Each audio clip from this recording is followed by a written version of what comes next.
రెండు సబ్జెక్ట్స్ మీద ఈరోజు చంద్రబాబు నాయుడు చెప్పే అబద్ధాలన్నిటినీ అవి ఏ రకంగా అబద్ధాలు అని తాను ఏ రకంగా గొప్పగా అబద్ధాలు చెప్పగలుగుతాడు అని ఆధారాలతో సహా ఈరోజు రెండు సబ్జెక్ట్స్ని టచ్ చేస్తాను. ఒక సబ్జెక్టు ఈ మధ్యకాలంలోనే చంద్రబాబు నాయుడు తానేదో చాలా గొప్పగా చేశాను అని చెప్తూ రీసర్వే మీద క్రెడిట్ చోరీ చేసే కార్యక్రమం ఏదైతే తాను చేస్తూ ఉన్నాడో ఆ క్రెడిట్ చోరీకి సంబంధించి తాను చెప్తా ఉన్న అవాస్తవాలు అబద్ధాలు ఏ స్థాయిలో ఉన్నాయి అన్నవి ఒక విషయంగా ఎక్స్ప్లెయిన్ చేస్తాను. రెండో విషయంగా ఈ మధ్యకాలంలోనే చంద్రబాబు నాయుడు పల్నాడులో ఎంత దారుణంగా ఒక సామాన్యుడిని, ఒక దళితుడిని, ఒక పేదవాడిని,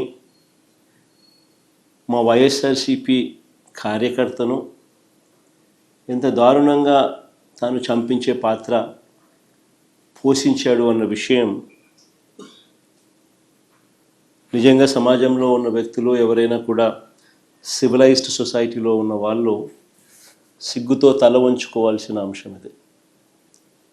ఈ విషయంలో నిజంగా జరుగుతూ ఉన్న అన్యాయం గురించి కూడా ప్రస్తావిస్తాను. మొట్టమొదటిగా సర్వే గురించి, ఈ రీసర్వే టాపిక్ గురించి we will take it forward.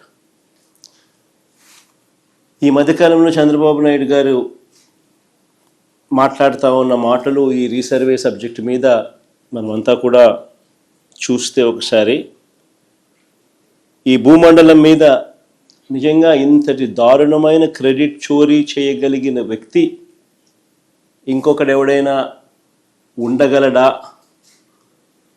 అని అనిపించేట్టుగా చంద్రబాబు నాయుడు గారు మాట్లాడుతూ ఉన్నారు.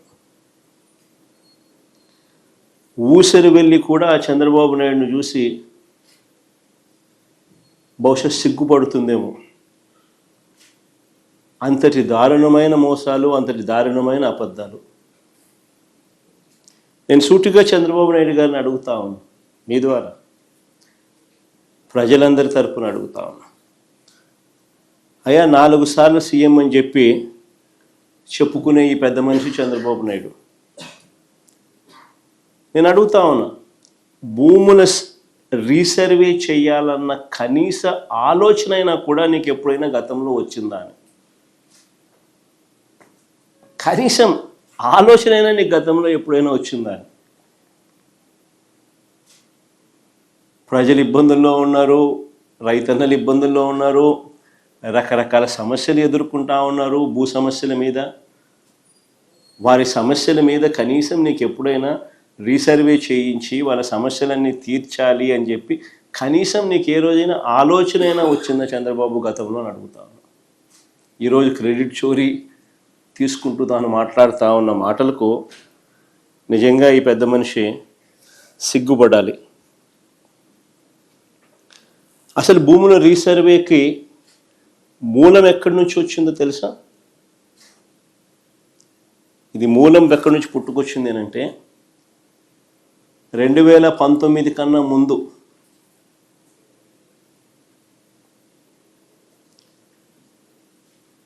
నా 3648 కిలోమీటర్లు సాగిన నా పాదయాత్రలో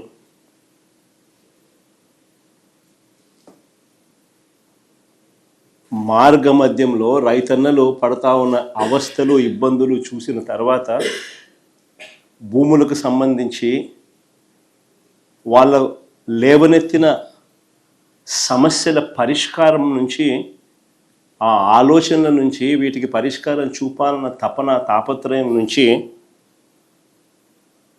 శాశ్వత పరిష్కారం చూపించాలన్న ఆలోచన నుంచి పుట్టుకొచ్చింది దీని మూలం.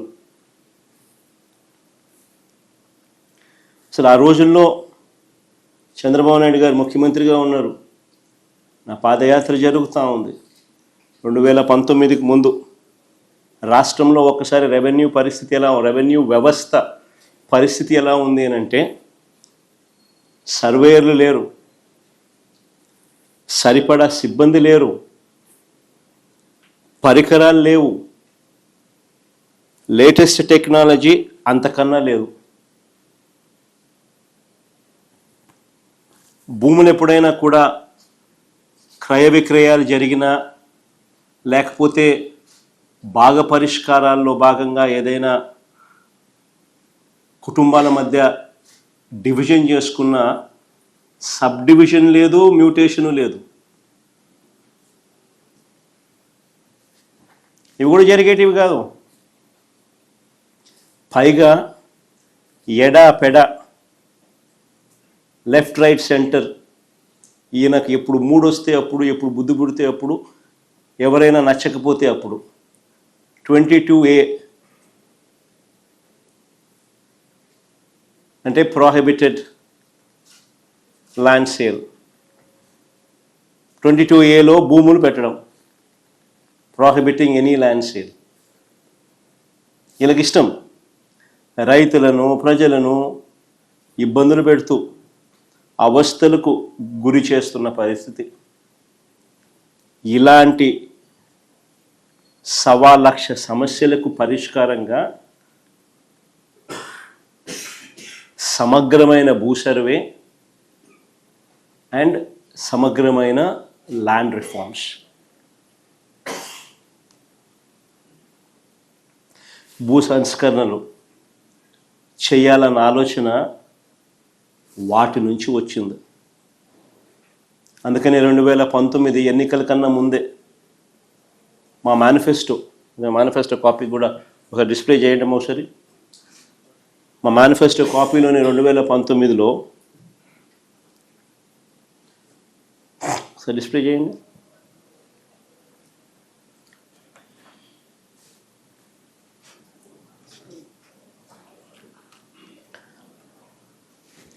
చూడండి ఒకసారి. సుపరిపాలన విషయంలో రాష్ట్రంలో భూములన్నింటినీ సమగ్ర రీసర్వే చేయించి భూ యజమానులకు శాశ్వత యాజమాన్య హక్కు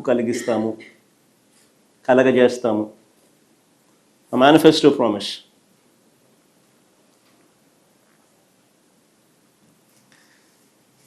అక్కడి నుంచి పుట్టుకొచ్చింది.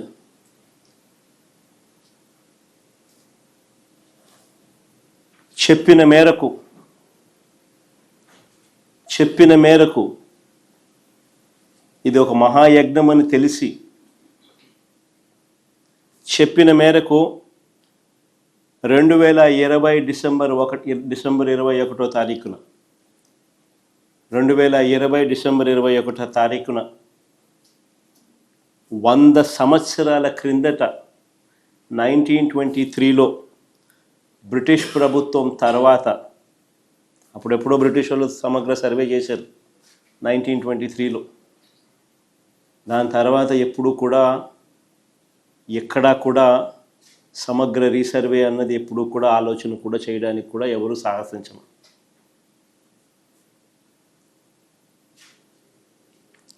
చెప్పిన మేరకు 2020 డిసెంబర్ 21వ తారీఖున 100 ఏళ్ల తర్వాత 1923లో బ్రిటిష్ ప్రభుత్వం తర్వాత సమగ్ర భూ సర్వే రికార్డ్స్ అన్ని అప్డేట్ చేయడం, సిస్టమ్స్లోకి రిఫార్మ్స్ తీసుకొని రావడం మొదలుపెట్టి ఒక గొప్ప అడుగు పడింది ఆ రోజు. నిజంగా ఇది ఒక రాష్ట్ర ప్రభుత్వంగా ఒక సువర్ణాక్షరాలతో లిఖించదగ్గ ఒక గొప్ప అధ్యాయం. సమగ్ర రీసర్వేతో కూడిన ఈ సంస్కరణలు మేము చేసినది నిజంగా ఒక మహాయజ్ఞం లాంటిది. చెప్తా ఎందుకు అంత యజ్ఞం అనే పదం ఎందుకు వాడుతూ ఉన్నాను అని అంటే, ఒకసారి ఆ లోతు లేకపోతే మీతో పాటి ప్రజలందరికీ కూడా అర్థమవుతుంది అసలు ఎంత లోతుగా పోయాము అని. ఇది చెయ్యాలి అని అంటే ఎంత కష్టమైన పని అని కూడా అందరికీ అర్థమవుతుంది. దేశ పరిపాలనా చరిత్రలో భూ సంస్కరణలో సువర్ణాక్షరాలతో ఎందుకు లిఖించదగ్గ అధ్యాయం అని చెప్పి కూడా చెప్తా. ప్రజలకు, రైతులకు వివాదాలు లేని విధంగా, ఐ రిపీట్ దీస్ వర్డ్స్, వివాదాలు లేని విధంగా పారదర్శకంగా భూముల సర్వే చేయడంతో పాటు భూ రికార్డులన్నీ కూడా అప్డేట్ చేయడం, వాటిని ట్యాంపర్ చేయలేని విధంగా ఫిజికల్ అండ్ డిజిటల్ ఫార్మాట్లో రకరకాల వివిధ చోట్ల వాటిని భద్రపరచడం అట్ వేరియస్ లెవెల్స్. భూ యజమానులకు, రైతులకు శాశ్వత యాజమాన్య పత్రాలు, క్లియర్ టైటిల్స్ ఇవ్వడమే కాదు, ఆ క్లియర్ టైటిల్స్కు ప్రభుత్వం పూచీకత్తగా గ్యారంటీగా నిలబడుతుంది.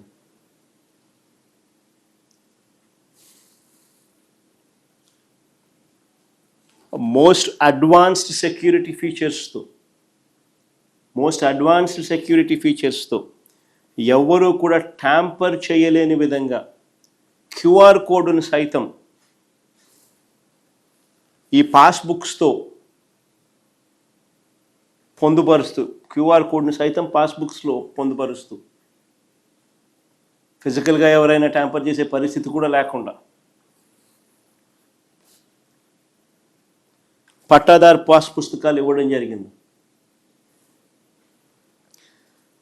టైటిల్ మారినా కానీ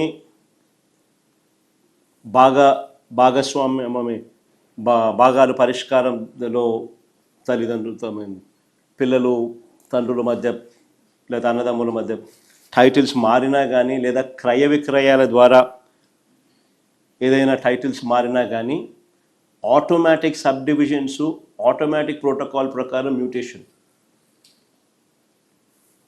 జరగడం, వాటికి సంబంధించిన రికార్డులన్నీ కూడా ఆ గ్రామంలోనే, ఆ గ్రామ సచివాలయంలోనే ఉంచి అవి కూడా అక్కడ అవైలబుల్గా ఉండడం, ఆ అప్డేట్ చేసి ప్రజలకు అందుబాటులో ఉంచడం,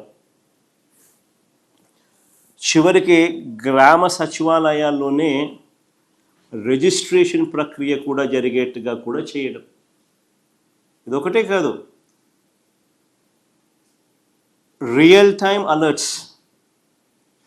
మీరు ఏదైనా భూమి ఏదైనా మీరు అమ్మినా, మీ భూమి ఏదైనా మీరు కొనుగోలు చేసినా, మీ భూమికి సంబంధించిన ఎక్కడైనా లావాదేవీలు, ఎక్కడ ఏం జరిగినా, ట్రాన్సాక్షన్ జరిగినా మీకు రియల్ టైమ్ అలర్ట్స్ వస్తాయి మీ ఫోన్కు.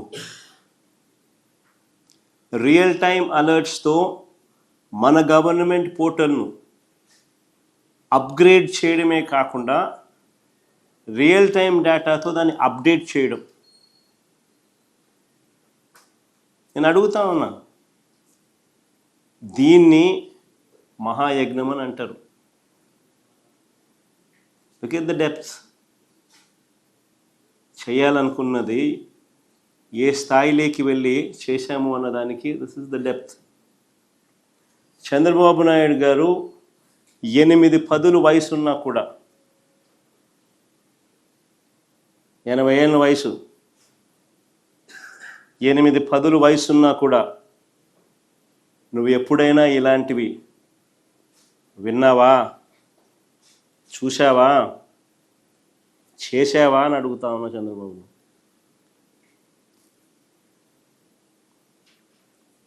అసలు ఏ స్థాయిలోకి వెళ్ళి మేము రివ్యూలు తీసుకునే వాళ్ళము అని అంటే, ఏ స్థాయిలోకి వెళ్ళి ఎంత కమిట్మెంట్ చూపే వాళ్ళము అని అంటే, అసలు ఆ క్లిప్పింగ్ కూడా ఒకసారి, రివ్యూ క్లిప్పింగ్ కూడా ఒకసారి వేయండి అమ్మా, ఒకసారి ఇంట్రెస్టింగ్ క్లిప్పింగ్ ఒకసారి చూడండి కూడా.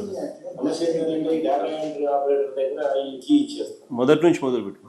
మేజర్గా స్వా ఎక్కడ జరుగుతుందని అంటే సమస్య ఏంటంటే ఈ డేటా ఎంట్రీ ఆపరేటర్ దగ్గర ఈ కీ ఇచ్చేస్తాం. మేజర్గా స్వా ఎక్కడ జరుగుతుందని అంటే వీళ్ళకి డేటా ఎంట్రీ ఆపరేటర్ దగ్గర కీ ఇచ్చేస్తాం. ఆ కీ ఇచ్చేసి వీళ్ళు పట్టించుకో. ఈ కీ ఉంది కదా అని చెప్పి స్లో విల్ స్టార్ట్. మనము టైటిలింగ్ యాక్ట్ లో బ్లాక్ చైన్ టెక్నాలజీ అని పెట్టాం sir, which is tamper proof. ఆ టైటిలింగ్ యాక్ట్ కూడా ఒకసారి చదువుకోండి. Yes, sir. We need to. Yes, we'll do that, sir. Blockchain will bring in, అక్కడ sir. కొంచెం ట్యాంపర్ ఎవరైనా చేయాలని అనుకుంటే కూడా చెయ్యాలని దురుద్దేశంతో ఆలోచన చేసినా కూడా చెయ్యలేని విధంగా నీ సిస్టమ్ ను డెవలప్ చేయాలి. Yes, sir. అప్పుడే దీనికి మోర్ మీనింగ్ వస్తుంది. ప్రజలకు బేసిక్లీ ఒక కాన్ఫిడెన్స్ అనేది ఏంటంటే ఇది ట్యాంపర్ చెయ్యలేము అన్న ఇంప్రెషన్ ఇవ్వగలిగితే Yes, sir. అది number 1. Number 2, whatever technology ద్వారా నువ్వు ఏదైతే నువ్వు పెట్టగలిగిందో that should only be stand by. You would have to be make sure that physical documents are also given. Yes. And physical documents ను గన ఎవరైనా చూపిస్తే physical documents should overrule the technology. Yes. అది కూడా జాగ్రత్తగా చూసుకో.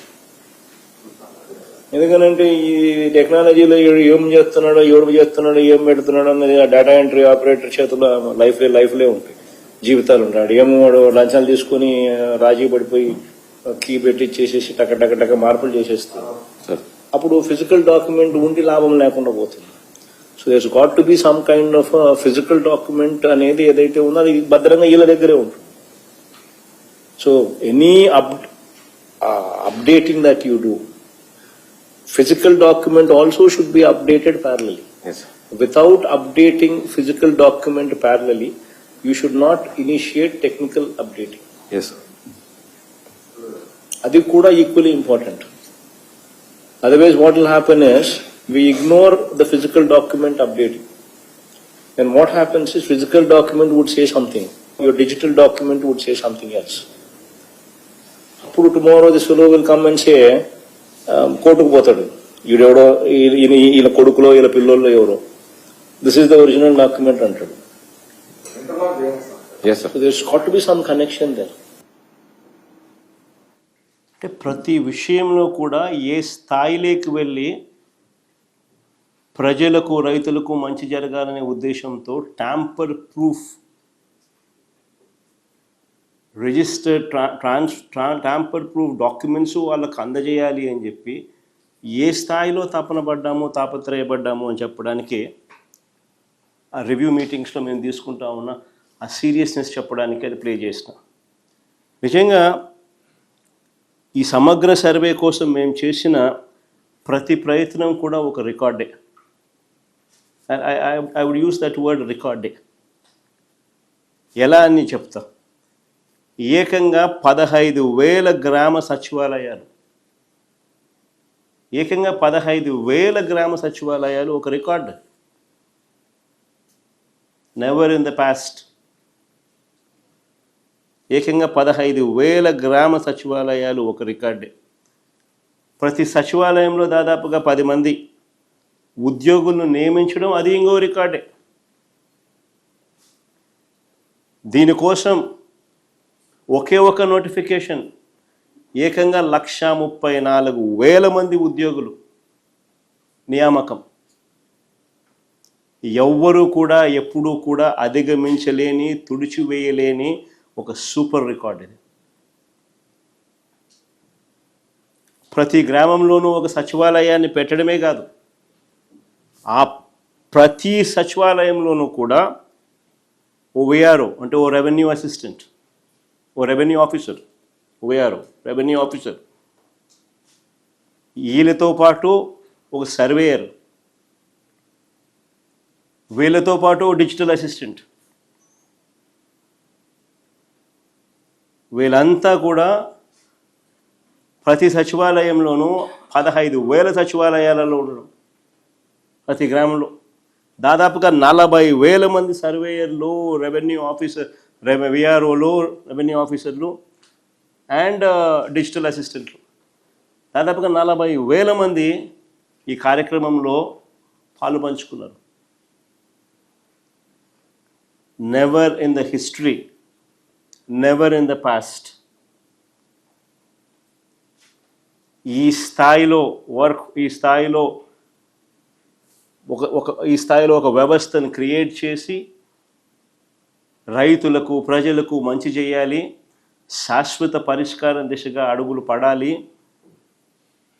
పూర్తి ప్రక్షాళన చేసి సమగ్ర భూ సర్వే చేసి ట్యాంపర్ ప్రూఫ్ డాక్యుమెంట్స్ చేతిలో పెట్టి ఆ తర్వాత కూడా ఆ సిస్టమ్ను మెయింటైన్ చేయాలి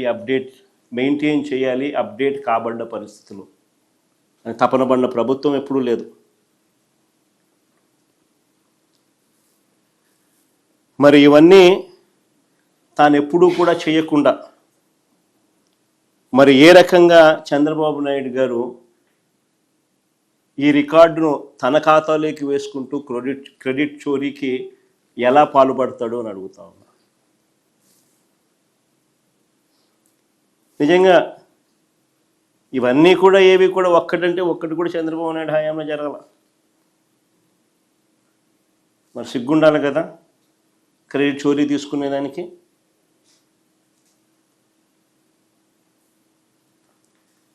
ఇదొకటే కాదు, మేము ఇంతటితో ఆగిపోలేదు. This just the beginning. దీని తర్వాత రీసర్వే ప్రక్రియను చేపట్టడానికి సెంట్రల్ గవర్నమెంట్ బాడీ, అత్యున్నతమైన central government body survey of ఇండియాతో ఒప్పందం కుదుర్చుకున్నాం. December 9th, 2020. December 9th, 2020. Survey of ఇండియాతో ఒప్పందం కుదుర్చుకున్నాం. ఏపీ ప్రభుత్వము సర్వే ఆఫ్ ఇండియా ఒప్పందం కుదిరిన తర్వాత అడుగులు ఇద్దరం కలిసికట్టుగా వేయడం మొదలెట్టాం. మేము చేపట్టిన ఈ రీసర్వే, సమగ్ర రీసర్వే యూరప్లోనూ అమెరికాలోనూ ఏ టెక్నాలజీ అయితే వాడుతున్నారో, లేటెస్ట్ టెక్నాలజీ, ఆ టెక్నాలజీని ఇక్కడికి తీసుకొచ్చాం. ఆ టెక్నాలజీ వాడడం కోసం తెచ్చాం. 70కి పైగా కోర్స్, అంటే కంటిన్యూస్లీ ఆపరేటింగ్ రెఫరెన్స్ స్టేషన్స్ రాష్ట్ర వ్యాప్తంగా పెట్టాం. రాష్ట్రం పొడుగున ఎవ్రీ 70 కిలోమీటర్లకు ఒక course, continuous operating reference stations. ఇది అచీవ్ చేయడం కోసం 3640 global navigation system receivers achieve చేయడం కోసం 3640 GNSS receivers, global navigation satellites system receivers. ఈ రీసర్వే కోసం ఈ high accuracy global positioning system GPS నువ్వు రీసర్వే కోసం వాడిన ప్రభుత్వం మాది. ఈ సర్వే కోసం, ఈ సమగ్ర రీసర్వే కోసం 2 విమానాలు, 4 హెలికాప్టర్లు, 200కు పైగా హై ఎండ్ డ్రోన్స్ తొలిసారిగా వినియోగించిన ప్రభుత్వం మాది. వీటి మీద అవగాహన కోసం 70 సార్లు ట్రైనింగ్ ఇచ్చినాం. వీటి మీద పూర్తి అవగాహన కోసం ఏకంగా 70 సార్లు ట్రైనింగ్ ఇచ్చాం. కొత్తగా అపాయింట్ అయిన ఈ 40,000 మంది ఈ సర్వేయర్లు అయితేనేమి, విఆర్ఓ రెవెన్యూ ఆఫీసర్లు అయితేనేమి, ఈ డిజిటల్ అసిస్టెంట్లకు అయితేనేమి, ఇటువంటి వాళ్ళందరికీ దాదాపు 40,000 మందికి ఆల్మోస్ట్ 70 సార్లు ట్రైనింగ్ ఇచ్చినాం.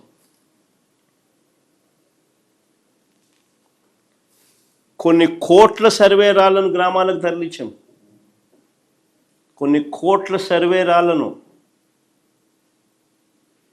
గ్రామాలకు తరలించాం. ఇది ఎప్పుడు జరగల.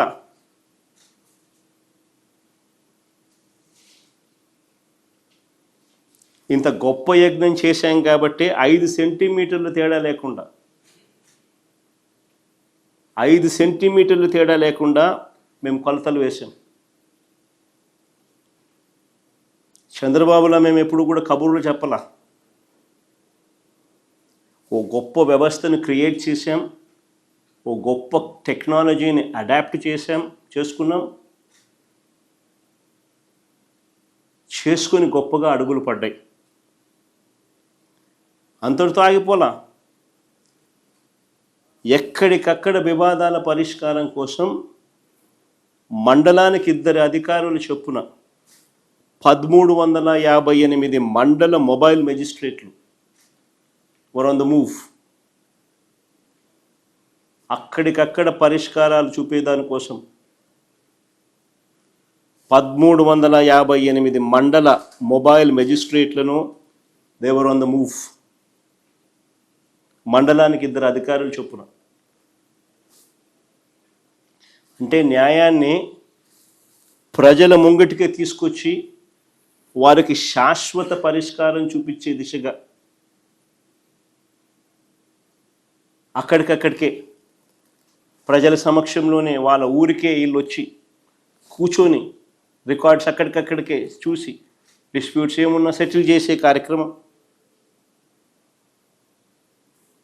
ఇది కాక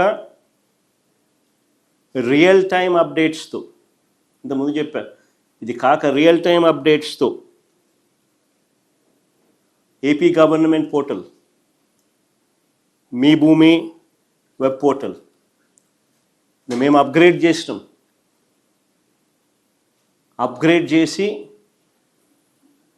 మీ ల్యాండ్ పార్సల్స్ వివరాలను అలర్ట్స్, రియల్ టైం అలర్ట్స్, దాని మీద ఏ ట్రాన్సాక్షన్ జరిగిన రియల్ టైం అలర్ట్స్ మీకు వచ్చేట్టుగా, అప్డేటెడ్ ఇన్ఫర్మేషన్ మీకు వచ్చేట్టుగా అప్గ్రేడ్ చేసాం ఈ పోర్టల్. ఇప్పుడు చెప్పండి, దీన్ని మహాయజ్ఞం అని అంటారు.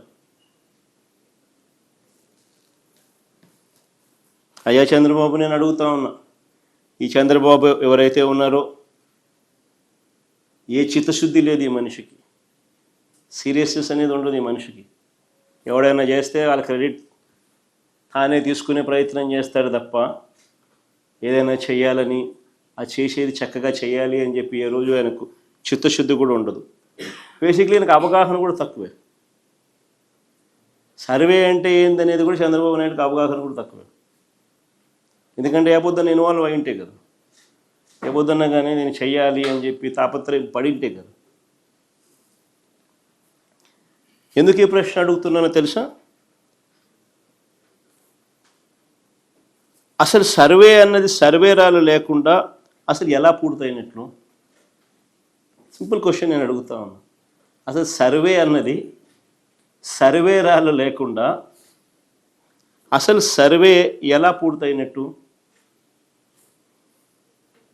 ఈ పెద్ద మనిషి అంటాడు, సర్వేరాలను,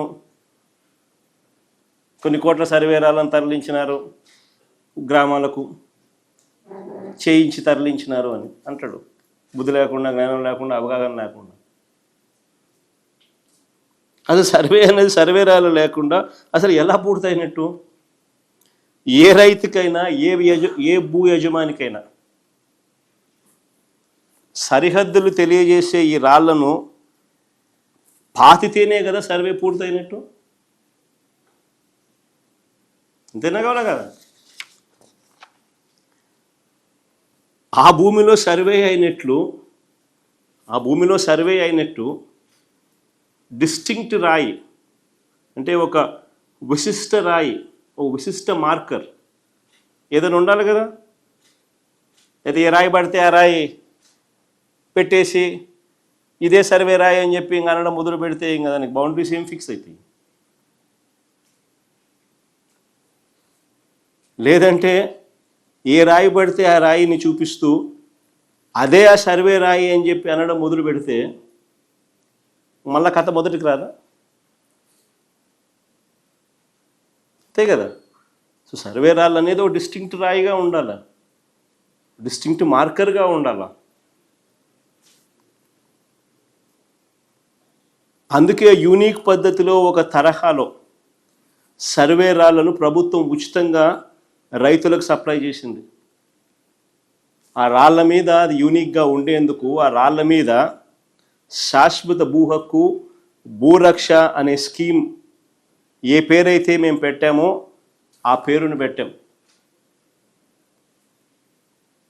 ఈ రోజుకి కూడా అది కొన్ని గ్రామాలలో ఎప్పుడైనా మీరు పోతే బ్రిటిష్ వాళ్ళు సర్వే చేసినప్పుడు పెట్టిన ఆ రాళ్ళు ఇప్పుడు కూడా కనపడతాయి. ఇప్పుడు కూడా కనపడతాయి. ఎవరైనా గ్రామంలో ఇంకా పరిచయాలు ఉన్న వాళ్ళు, ఎప్పుడైనా ఊర్లోకి పోయే కార్యక్రమం ఎవరైనా చేసేవాళ్ళు ఎవరైనా ఉంటే, మేము ఈ గ్రామాలకు ఎప్పుడైనా మీరు పోతే ఈ రోడ్డుకు కూడా కనపడతాయి. 1923లో బ్రిటిష్ వాళ్ళు సర్వే చేసినప్పుడు పెట్టిన రాళ్ళు ఈ రోడ్డుకు కూడా కనిపిస్తాయి ఎక్కడెక్కడ.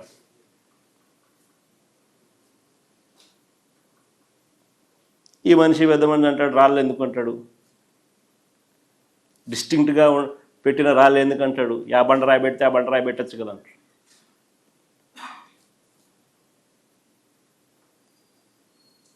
ఆ రాయి పడితే ఆ రాయి పెడితే రేపు పొద్దున అదే సర్వే రాయి అని చెప్పి ఎలా చెప్తావు? ఇంకో రాయి చూపించి ఇదే సర్వే రాయి అంటాడు. ఇప్పుడు కూడా బ్రిటిష్ వాళ్ళు సర్వే రాళ్ళు అప్పట్లో 1923లో పెట్టినటి ఫోటోలు.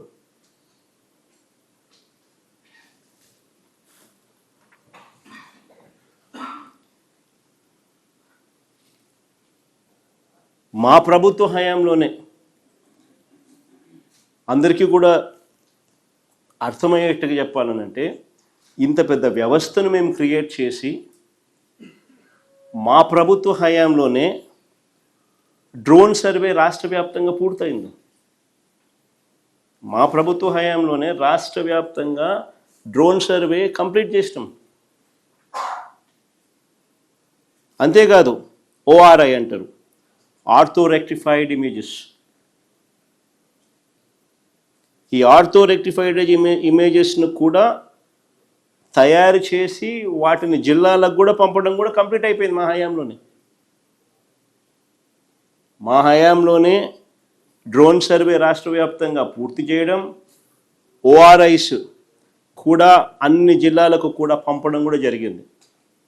ఆర్థో రెక్టిఫైడ్ రేడార్ ఇమేజెస్ను కూడా ఎన్నికల నాటికే ఇది రాష్ట్ర వ్యాప్తంగా పూర్తి చేయడమే కాక ఎన్నికల నాటికే 17,461 రెవెన్యూ గ్రామాలకు గాను 6,800 గ్రామాల్లో మిగిలిన అన్ని రకాల సర్వే కూడా పూర్తి చేసేసాం. మిగిలిన అన్ని రకాల సర్వేలు కూడా పూర్తి చేసి రైతుల హద్దులను కూడా మార్క్ చేసి సర్వే రాళ్లను కూడా పాతడం కంప్లీట్ అయిపోయింది.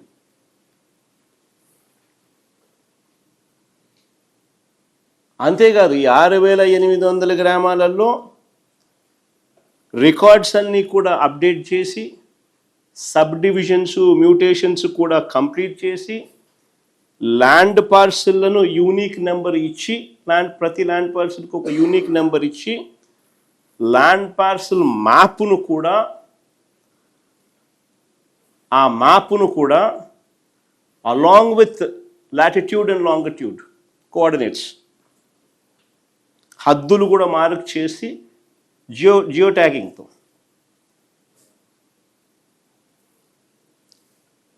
దాన్ని కూడా పాస్బుక్లో పొందుపరిచి 30 లక్షల మంది రైతులకు వారి సమస్యలన్నీ కూడా మొబైల్ మెజిస్ట్రేట్లతో తీర్చి మరి డిస్ప్యూట్స్ లేని విధంగా సబ్ డివిజన్ మ్యూటేషన్ కూడా చేసి మోస్ట్ అడ్వాన్స్డ్ సెక్యూరిటీ ఫీచర్స్తో క్యూఆర్ కోడ్ కూడా పొందుపరిచి మంచి క్వాలిటీతో పాస్ పుస్తకాలు కూడా ఇచ్చాం 30 లక్షల మంది రైతులకు 6,800 గ్రామాలలో పూర్తి కంప్లీట్ అయింది. రాష్ట్ర వ్యాప్తంగా డ్రోన్ సర్వే పూర్తి చేసినాం, రాష్ట్ర వ్యాప్తంగా ఓఆర్ఐని కంప్లీట్ చేసినాం. 17,461 రెవెన్యూ గ్రామాలకు గాను 6,800 గ్రామాలలో మిగతాటివన్నీ కూడా కంప్లీట్ చేసి ఇవన్నీ కూడా చేసి ఇచ్చినాం.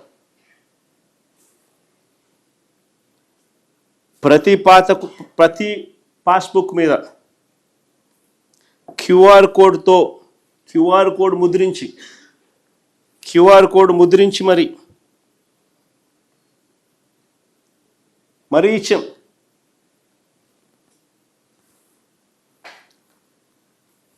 ఈ క్యూఆర్ కోడ్ని కనుక స్కాన్ చేస్తే మీ ఫోన్ నుంచి దాని మీద అట్లా పెట్టి మీరు కనుక స్కాన్ చేస్తే మొత్తం రైతు వివరాలు, అతని భూమి వివరాలు అలాంగ్ విత్ జియోట్యాగ్తో చేయబడ్డ లాటిట్యూడ్ లాంగిట్యూడ్ కోఆర్డినేట్స్తో సహా అన్ని వివరాలు కూడా కనిపిస్తాయి. ఏపీ గవర్నమెంట్ పోర్టల్ ఏదైతే మీ భూమి గవర్నమెంట్ పోర్టల్ ఏదైతే ఉందో దాని అప్గ్రేడేషన్ కూడా కంప్లీట్ అయింది. రియల్ టైం అలర్ట్స్ మీకు వచ్చేట్టుగా దాని అప్గ్రేడు, ఈ డేటా అప్డేట్ అయ్యి దాని అనుసంధానం.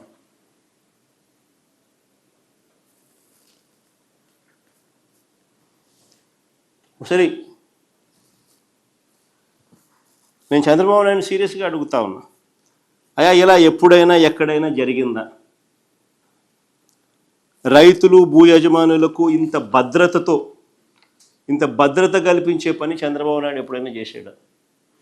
భద్రత కల్పించే పని అంటే రైతు నష్టపోకూడదు, భూ యజమాని నష్టపోకూడదు, ట్యాంపర్ ప్రూఫ్ డాక్యుమెంట్స్ తన చేతిలో ఉండాలి, తనకు అన్ని రకాలుగా మంచి జరగాలి, సమస్యలు ఉండకూడదు అని ఇంతగా తాపత్రయపడి ఎప్పుడైనా చంద్రబాబు నాయుడు చేశాడు? మరి ఎవరి దొంగలు? మరి ఇష్టం వచ్చినట్టుగా మాట్లాడినాడు చంద్రబాబు నాయుడు ఎన్నికలప్పుడు. మరి ఎవరి దొంగలు? ఎవరు కబ్జాకోరులు? ఎవరు రైతులకు భూ యజమానులకు రక్షణ కల్పించారు? నిజంగా చంద్రబాబు నాయుడు గారి విష ప్రచారం వల్ల ప్రజల ఆస్తులను చంద్రబాబు నాయుడు చేస్తా ఉన్న విష ప్రచారం ప్రజల ఆస్తులను ఎవరైనా కూడా కొల్లగొట్టాలనుకుంటే,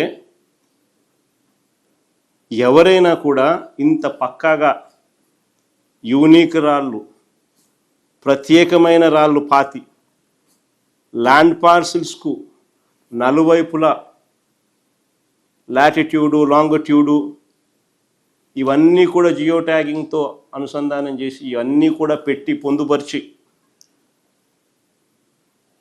క్యూఆర్ కోడ్ను కూడా పొందుపరిచి పాస్బుక్లో ఎవరు ట్యాంపర్ చేయలేని విధంగా ఆ పాస్బుక్ను తయారు చేసి మోస్ట్ అడ్వాన్స్ సెక్యూరిటీ ఫీచర్స్తో ఎవరైనా పట్టాదారు పాస్బుక్ ఇస్తారా? చెడు ఉద్దేశాలు ఎవరికైనా ఉంటే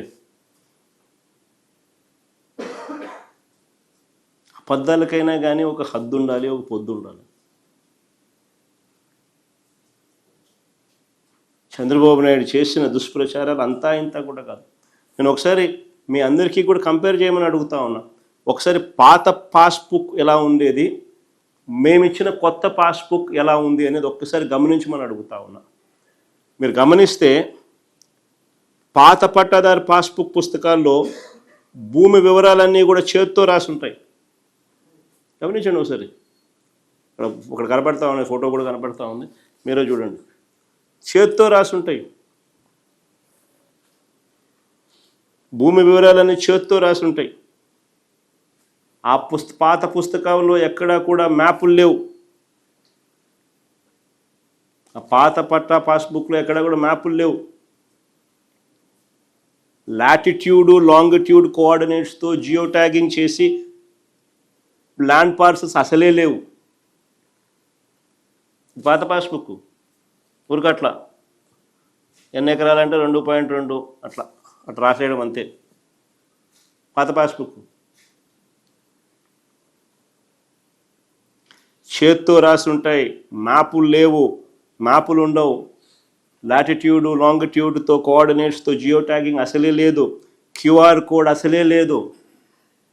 యూనిక్ ల్యాండ్ పార్సల్ అంతకన్నా లేదు. ఇది పాత పాస్బుక్. ఒక్కసారి మేము వచ్చిన తర్వాత మా ప్రభుత్వం తీసుకొచ్చిన కొత్త పాస్బుక్ ఒకసారి చూడండి.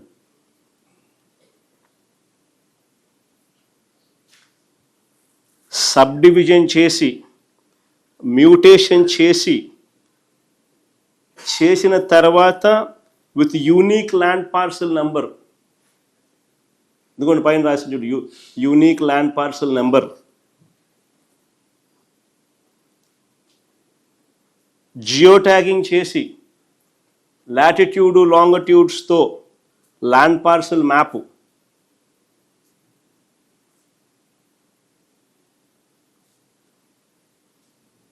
క్యూఆర్ కోడ్, ఆ క్యూఆర్ కోడ్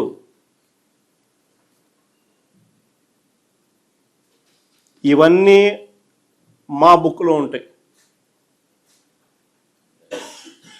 ఇంత ముందు పేజీ లేకపోమా అది కూడా మా ఆధార్ వివరాలు చెప్పే పేజు. ఇక్కడ కూడా క్యూఆర్ కోడ్. తర్వాత ముందుకు మామ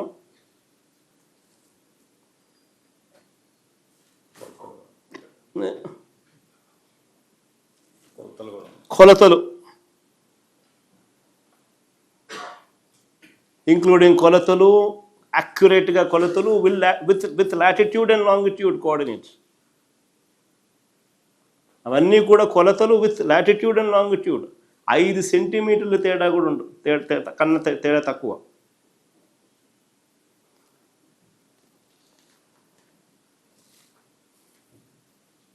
మళ్ళీ పాస్బుక్ చివరిలో రైతులకు సూచనలు చేస్తూ వెబ్సైట్ను అప్గ్రేడ్ చేసి, ఏపీ గవర్నమెంట్ పోర్టల్ను అప్గ్రేడ్ చేసి, మీ పోర్టల్ను అప్గ్రేడ్, మీ భూమి పోర్టల్ను అప్గ్రేడ్ చేసి, రైతుల వివరాలు అప్డేట్ చేసి, రియల్ టైం అలర్ట్స్తో అవి కూడా అందుబాటులోకి తీసుకొచ్చే కార్యక్రమం కూడా చివరి పేజీలో సూచనలలో కనిపిస్తుంది.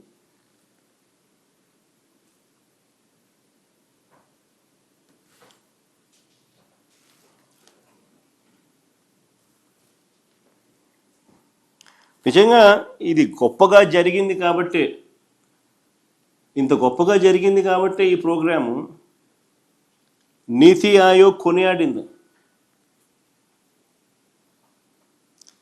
కేరళ, ఉత్తరాఖండ్ వంటి రాష్ట్రాలు వచ్చి ఇక్కడ జరుగుతూ ఉన్న రీసర్వే మోడల్ను అధ్యయనం చేసిపోయాయి.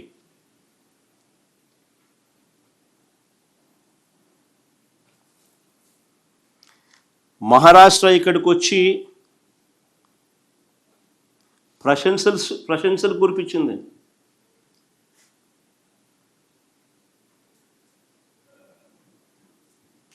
మహారాష్ట్ర వాళ్ళు ఇక్కడికి వచ్చి చూసి అధ్యయనం చేసి ప్రశంసలు కురిపించిపోయారు. అస్సాం టీం ఇక్కడికి వచ్చి పర్యటించి మన ప్రభుత్వం సహకారం కోరింది.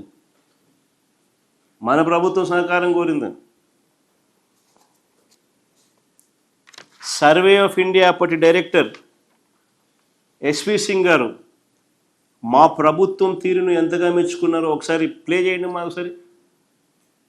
సర్వే ఆఫ్ ఇండియా డైరెక్టర్, అప్పటి డైరెక్టర్ ఎస్వి సింగ్ గారు, ఆయన మన ప్రభుత్వం పనితీరుని ఎంతగా మెచ్చుకున్నారో ఒకసారి చూడండి. ఒకసారి फर्स्ट नोज के इंडिया में लैंड रिकॉर्ड्स किस हालत में थे। इंडिया के जो मैप होते हैं जिसको विलेज में यूज करते हैं, पटवारी जिसको रखता है उसको मैप नहीं कह सकते, उसको हम स्केच कहते थे। और उसको उस एक्यूरेसी को ठीक, वो मैप एक्यूरेट नहीं थे, उसको ठीक करने का एफर्ट हुआ। 2008 में एक NLRMP स्कीम आई, लेकिन जो काम होना चाहिए था वो नहीं हुआ। हमारे आंध्र प्रदेश राज्य में हमारे विजनरी चीफ मिनिस्टर ने एक सपना देखा।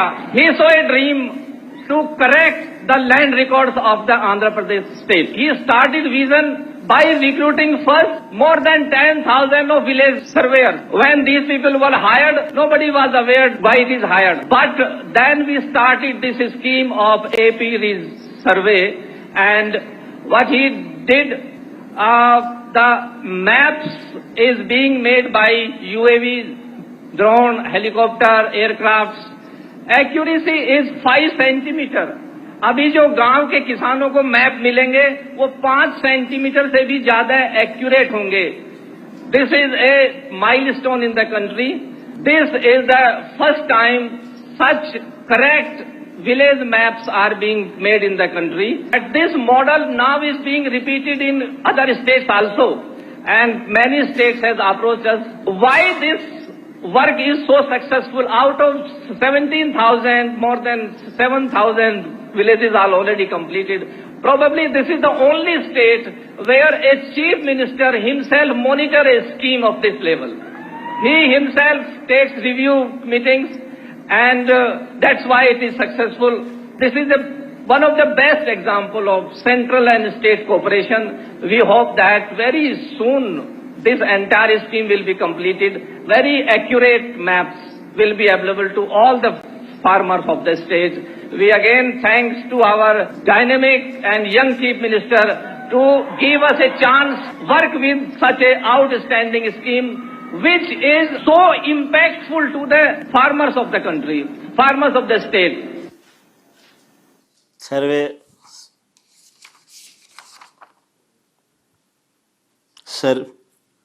సర్వే ఆఫ్ ఇండియా అప్పటి డైరెక్టర్ ఎస్వి సింగర్ రాష్ట్రంలో జరుగుతూ ఉన్నది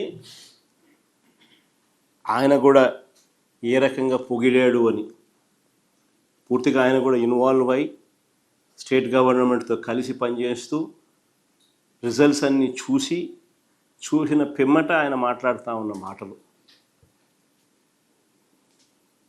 మేము సంకల్పంతో పనిచేస్తుంటే ఈ యజ్ఞ ఫలాలను అందకూడదని, జగన్కి ఎక్కడ మంచి పేరు వస్తుందని, నిజంగా రాక్షసుల కన్నా దారుణంగా చంద్రబాబు నాయుడు గారు ఆయన ఎల్లో గ్యాంగు ఈ యజ్ఞాన్ని భగ్నం చేయడం కోసం విశ్వ ప్రయత్నాలు చేశారు, కుట్రలు ఎన్నో చేశారు. ఎన్నికల దగ్గరకు వచ్చేసరికి చంద్రబాబు నాయుడు గారు ఒక ప్రధాన రాక్షసుడు పాత్ర చంద్రబాబు నాయుడు పోషిస్తే ఆయన లెఫ్ట్ రైటు ఉన్న ఈనాడు, ఆంధ్రజ్యోతి, TV5 వీళ్ళంతా కూడా అసిస్టెంట్ రాక్షసుల పాత్ర పోషించినారు.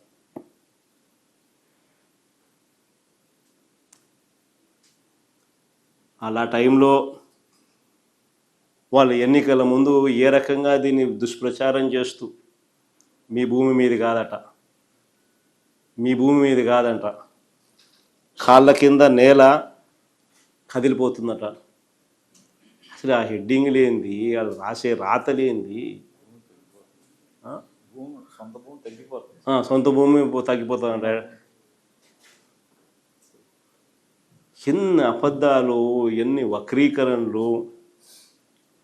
వీళ్ళ దుర్మార్గం నిజంగా ఎన్నికలు వచ్చేసరికి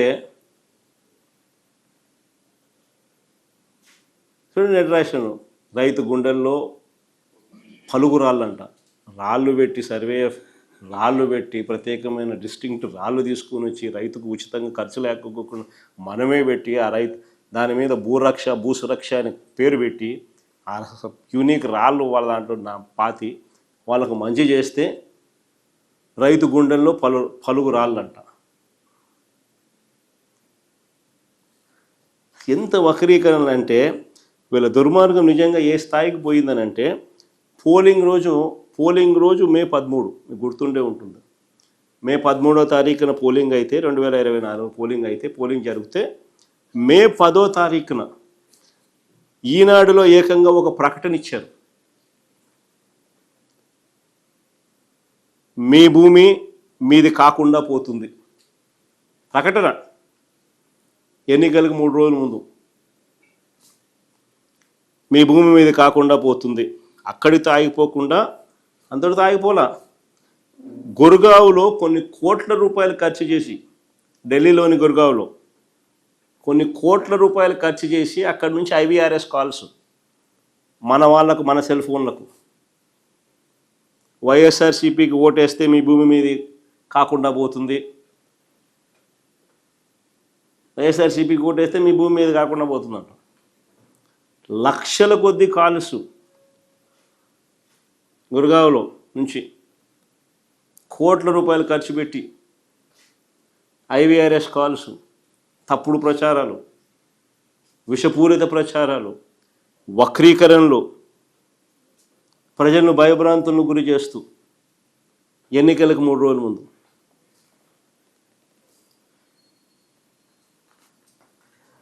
ఒకటే అడుగుతా ఉన్నా, చంద్రబాబు నాయుడు గారు తాత్కాలికంగా రాజకీయ ప్రయోజనం ఏదైనా పొంది ఉండవచ్చు, కానీ నిజాలన్నది ఎంతో కాలం తొక్కిపెట్టలేరు. నిజాలు బయటకు వస్తాయి, బయటకు రావాల్సిందే. నిజంగా ఇప్పుడు బయటకు వచ్చినాయి కూడా. ఈ భూముల సర్వే విషయంలో ఆ రోజు జగన్ తీసుకున్న నిర్ణయాలు, దాని ద్వారా భూ యజమానులకు అందే ఫలాలు, రైతులకు భూ యజమానులకు అందే ఫలాలు ఆ భూములు ఉన్నంత వరకు కూడా నిలిచిపోతాయి. నేను చంద్రబాబు నాయుడు గారిని సూటిగా అడుగుతా ఉన్నా, సూటిగా ప్రశ్నిస్తా ఉన్నా, అయ్యా సమగ్ర సర్వే వల్ల భూములు పోతాయని, ల్యాండ్ టైటిలింగ్ యాక్ట్ వల్ల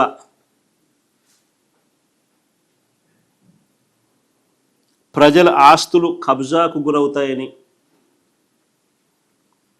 ఒక ప్రచారం చేసి ఒక డ్రామా చేసిన ఈ చంద్రబాబు ఇప్పుడు కేంద్ర ప్రభుత్వంలో భాగస్వామిగా ఉన్న ఈ చంద్రబాబు ఇప్పుడు పూర్తిగా యూటర్న్ ఎందుకు తీసుకున్నాడయ్యా అని అడుగుతా ఉన్నా. పూర్తిగా యూటర్న్ ఎందుకు తీసుకున్నావా అని అడుగుతా ఉన్నా. మా ప్రభుత్వ హయాంలో మేము చక్కగా సర్వే చేసినందుకు దేశంలో అన్ని రాష్ట్రాల కన్నా మెరుగ్గా మేము చేశాము అని కేంద్ర ప్రభుత్వం నుంచి 400 కోట్ల రూపాయలు మాకు రాయితీ వస్తే, మేము చేసిన పని వల్ల రాయితీ వస్తే ఆ క్రెడిట్ను తన ఖాతాలోకి వేసుకోవడానికి పడరాని పాటలు పడతా ఉన్నాడు. వాళ్ళు ఎవరు, వాళ్ళ ఎంపీ, వాళ్ళ మంత్రి, కేంద్ర మంత్రి, వాళ్ళ ఎంపీ పెమ్మసాని, ఆయన ట్వీటు మాట్లాడడం అసలు నాకు ఆశ్చర్యం అనిపిస్తుంది. ఆయన చంద్రబాబు నాయుడు నుంచి థ్యాంక్ యూ, అసలు వీళ్ళు మాట్లాడే మాటలు నాకు ఆశ్చర్యం అనిపించింది. అసలు పట్టాదారు ఇంకా మళ్ళీ అబద్ధాలు ఇంకా ఏ స్థాయి లేకపోయినాయంటే పట్టాదారు పుస్తకాలపై QR కోడ్ ఆయనే తెచ్చినాడంట. అది ఇంకొక అబద్ధాలు. అసలు నిజంగా ఈ స్థాయిలోకి ఒక మనిషి ముఖ్యమంత్రి స్థానంలో ఉంటూ, ఆయన కన్నా నేను కొడుకు వయసులో ఉన్నా. నేను మా నాయన ఆయన ఇద్దరు సమకాలికులు. నేను కొడుకు వయసులో కూడా నాతో కూడా కాంపిటీషన్ చేయలేకున్నాడు. మా నాయన కథ దేవుడు ఎరుగు. నేను చేసిన దానికి కూడా క్రెడిట్ కూడా ఆయనే తీసుకోవాలని అనేది పాకులాడుతూ ఉంటే ఈ మనిషి ఏమనుకోవాలి? ఈ మనిషి అసలు రీసర్వేలో ఏపీ ప్లాటినం గ్రేడింగ్ను సాధించింది అని కేంద్ర ప్రభుత్వం డిసెంబర్ 20, 2023లో పార్లమెంట్లో అడిగిన ప్రశ్నకు సమాధానంగా వాళ్ళు పొందుపరిచిన reply.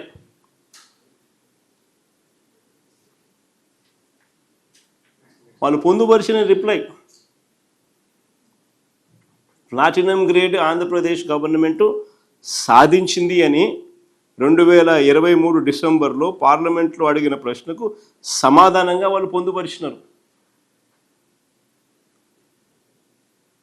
168 districts of states of which AP is part have completed 99% and above of the work on 6 components.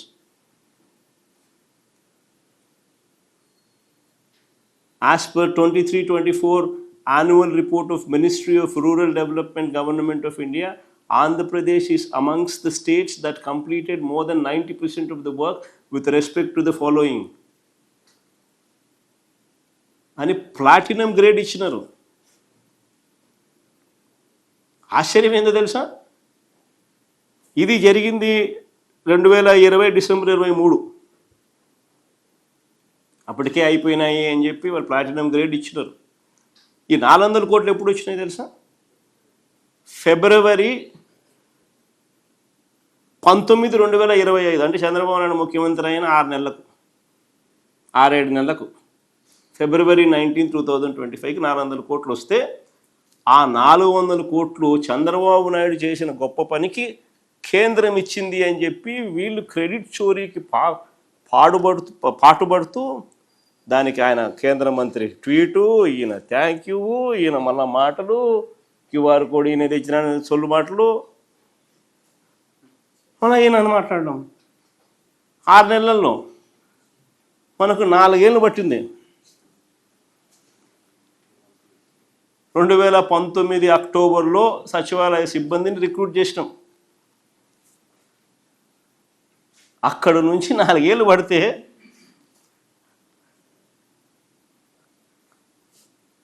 ఇది అచీవ్ చేయడానికి ఈ మనిషి 6 నెలల్లో ఆ క్రెడిట్ అంతా, ఆ 4 ఏళ్ళు వాడు చేసిన క్రెడిట్ అంతా ఈయన తీసుకొని ఆయన అండము, ఈయన థ్యాంక్ యూ చెప్పడము, మన దానికి అబద్ధాలు జోడించి బ్లాక్ చైన్ అంటాడు, క్యూఆర్ కోడ్ అంటాడు, అంటాడు, ఇవన్నీ ఏం చేసినట్టు.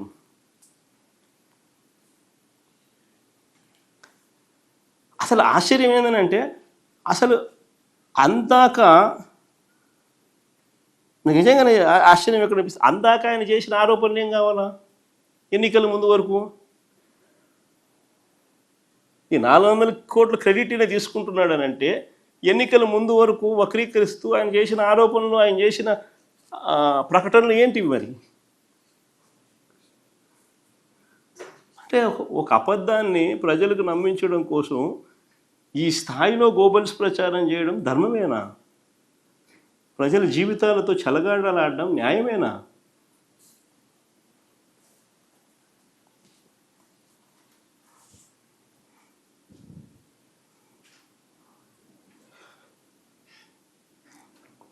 అసలు ఈ మాదిరిగా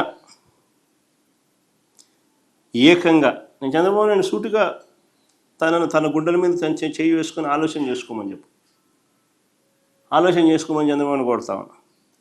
ఈ మాదిరిగా ఏకంగా 40,000 మంది గ్రామ సచివాలయాలను ఏర్పాటు చేయడమే కాకుండా 15,000 గ్రామ సచివాలయాలు ఏర్పాటు చేయడమే కాకుండా ఏకంగా ఆ గ్రామ సచివాలయాలలో ఏకంగా 40,000 మంది సర్వేయర్లు అయితేనేమి, విలేజ్ రెవెన్యూ ఆఫీసర్లు అయితేనేమి, డిజిటల్ అసిస్టెంట్లు అయితేనేమి, వాళ్ళందరినీ నియమించడం, కోట్ల సంఖ్యలో యూనిక్ సర్వేరాళ్లను గ్రామాలకు చేర్చడం, ప్రపంచంలోనే లేటెస్ట్ టెక్నాలజీని తీసుకొని రావడం, ఎవరు కూడా ట్యాంపర్ చేయలేని విధంగా పాస్బుక్లు ఇవ్వడం, సబ్ డివిజన్స్ చేసి, మ్యూటేషన్ చేసి, యూనిక్ ల్యాండ్ పార్సల్ ఐడి ఇచ్చి పాస్బుక్లో జియో ట్యాగింగ్తో ల్యాండ్ మ్యాపులు పెట్టి అడ్వాన్స్ సెక్యూరిటీ ఫీచర్స్తో క్యూఆర్ కోడ్ పొందుపరిచి పాస్బుక్ ఇచ్చి ఆటోమేటిక్ మ్యూటేషను ప్రోటోకాల్లో భాగంగా ఆటోమేటిక్గా జరిగిపోయే సబ్ డివిజన్ జరిగేట్టుగా వ్యవస్థలోకి మార్పులు తీసుకొచ్చి రియల్ టైం అలర్ట్స్తో మీ భూమి పోర్టల్ను, ఏపీ గవర్నమెంట్ పోర్టల్ను అప్గ్రేడ్ చేసి అప్డేట్ చేసిన ఈ భూ రికార్డులు ఆటోమేటిక్గా మీకు అలర్ట్స్ వచ్చే విధంగా మార్పులు తీసుకొచ్చి దాదాపుగా 6,000 కోట్లకు పైగా ఖర్చు చేసి 6,000 కోట్లకు పైగా ఖర్చు చేస్తూ ఉన్న పథకం ఇది. This programme is 6,000 crores. 6,000 కోట్లకు పైగా ఖర్చు చేస్తూ ఉన్న పథకం, 40,000 మంది ఉద్యోగస్తులు.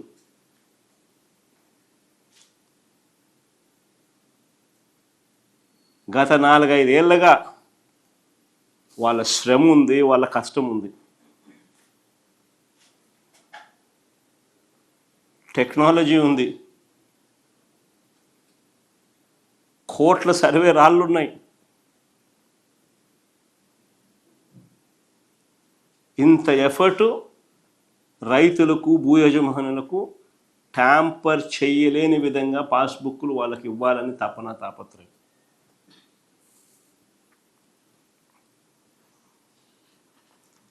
అందుకనే పథకం పేరు కూడా భూ హక్కు భూరక్ష స్కీమ్, జగనన్న భూ హక్కు భూరక్ష స్కీమ్.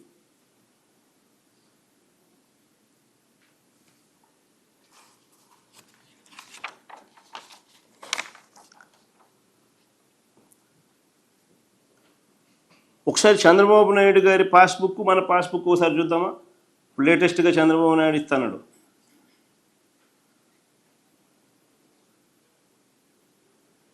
చంద్రబాబు నాయుడు గారు అది మన హయాంలో పాస్బుక్, ఇది చంద్రబాబు నాయుడు గారు ఇచ్చిన చంద్రబాబు నాయుడు గారి హయాంలో.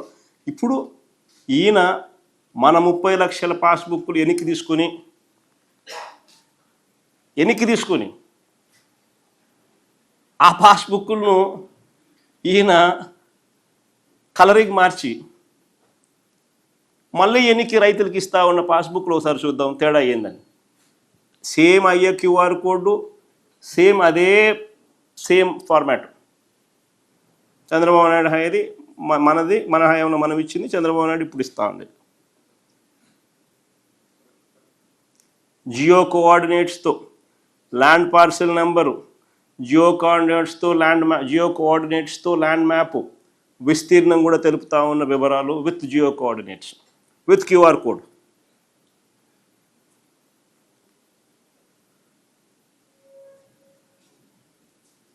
ఇంకా చివరి పేజీకి పోం.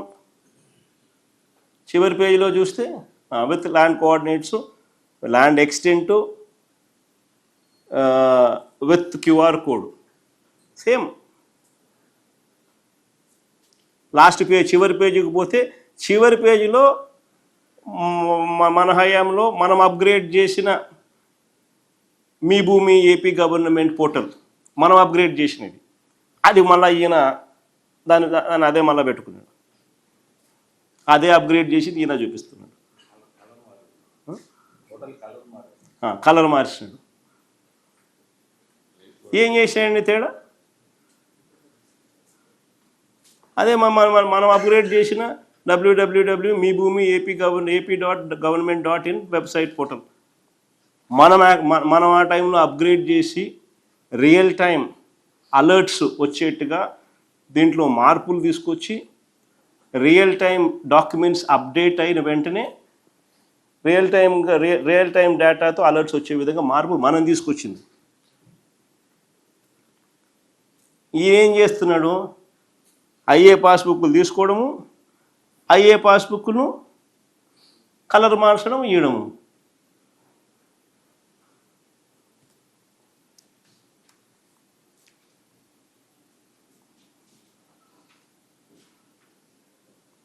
అన్నీ సేమ్ టు సేమ్ కలర్లు తప్ప. నేను అడుగుతాను, ఇందులో చంద్రబాబు నాయుడు చేసింది ఏముంది అంటున్నా? రంగులు మార్చడం తప్ప.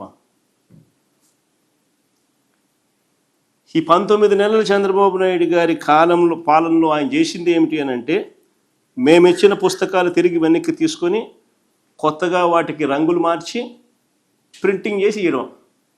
పోనీ అదన్నా కరెక్ట్గా చేస్తున్నాడంటే అది కరెక్ట్ కాదు.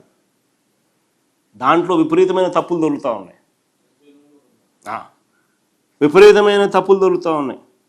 పేర్లు తప్పులు వస్తూ ఉన్నాయి, ఫోటోలు తప్పులు వస్తూ ఉన్నాయి, ఐడి నెంబర్లు తప్పులు వస్తూ ఉన్నాయి, విస్తీర్ణాలు తప్పులు వస్తూ ఉన్నాయి, అన్ని తప్పులే కనిపిస్తూ ఉన్నాయి.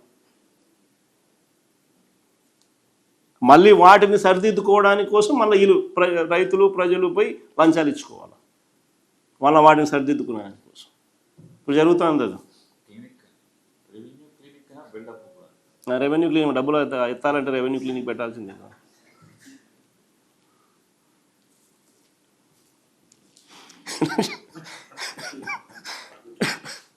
పైగా ఇంకా ఆశ్చర్యకరమైన విషయం తెలుసా?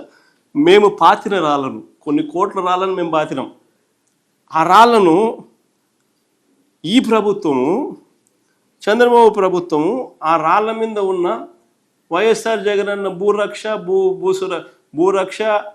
భూసురక్ష అనేది ఏదైతే ఉందో, భూరక్ష పేరును జగనన్న భూ హక్కు మరియు భూరక్ష పేరును అదే పనిగా 15 కోట్ల రూపాయలని డబ్బిచ్చి దాన్ని తుడిపించే కార్యక్రమం చేస్తూ ఉన్నాడు. దాన్ని మిషన్లు పెట్టి దాన్ని పేర్లను తీపిచ్చే కార్యక్రమం చేస్తూ ఉన్నాడు. అంటే ఎంత పనికి మాలిన పని చేస్తూ ఉన్నాడు. దానికి 15 కోట్ల డబ్బు రాష్ట్ర ప్రభుత్వం డబ్బులు ఖర్చు పెడతా ఉన్నాడు. ఈయన రాళ్ళు ఇవ్వాల్సింది పోయి ఇవ్వకపోగా ఆల్రెడీ చేసిన యూనిక్ రాళ్లను దాని మీద భూరక్ష భూ హక్కు అని చెప్పి రైతులకు సర్వే రాయి కింద దాన్ని పెట్టి దాన్ని చెక్కి దాన్ని కూడా పెట్టిన ఆ రాళ్లను తుడిపేస్తున్నాడు. అంటే ఇంకా భూరక్ష రాళ్ళు కాదు, భూ హక్కు రాళ్ళు కాదు అని చెప్పి చూపడానికి. సో దాంట్లో ఉన్న యూనిక్నెస్ను దగ్గరుండి ఈయన తుడిచేస్తున్నాడు, తీసేసే కార్యక్రమం చేస్తూ ఉన్నాడు. ఎంత పనికి మాలిన పని కాకపోతే ఇదేందండి? ఎవడన్నా బుద్ధునోడు చేస్తాడు. అది ఆ అంబేద్కర్ విగ్రహం దగ్గర కూడా అంతే. దాని మీద అంబేద్కర్ విగ్రహం నేనే స్టార్ట్ చేసిన, ఫౌండేషన్స్ వేసిన, నేనే దాన్ని కమిషన్ చేసిన, కంప్లీట్ చేసిన. దాని మీద నా పేరు ఉందని చెప్పి అదే పనిగా అధికారులను పంపించి దాన్ని చిజిల్ చేసి ఆ పేరుని తీసిస్తాడు. ఎంత పనికి మాలినోడు ప్రపంచ చరిత్రలో ఎవడు ఉండడు. ఇప్పుడు నా పేరు ఆ నుంచి తీసేస్తే మాత్రం ఆ అంబేద్కర్ విగ్రహం ఎవడు కట్టాడని తెలీదా? ఈ రైతులకు సర్వేలు ఎవడు చేయించినాడు? ఇంత వ్యవస్థలు ఎప్పుడు వచ్చినాయి? ఈ ట్యాంపర్ ప్రూఫ్ పాస్బుక్లు ఎప్పుడు వచ్చినాయని తెలియదు రైతులకు. ఎంత పనికి మాలినోడు అంటే అంత పనికి మాలినోడు.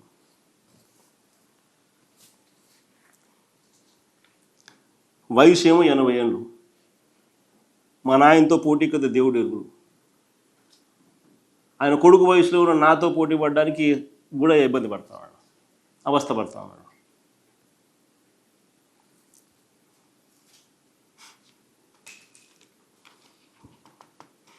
ఇంకా ఆశ్చర్యం ఏమిటో తెలుసా? ఇప్పుడు ఇంకా విచిత్రం, నిజంగా అన్నిటికన్నా విచిత్రం ఏమిటంటే, ఇప్పుడు ఆయన సర్వే చేయించే కార్యక్రమం ఏదైతే చేస్తూ ఉన్నాడో సర్వేరాలు లేవు.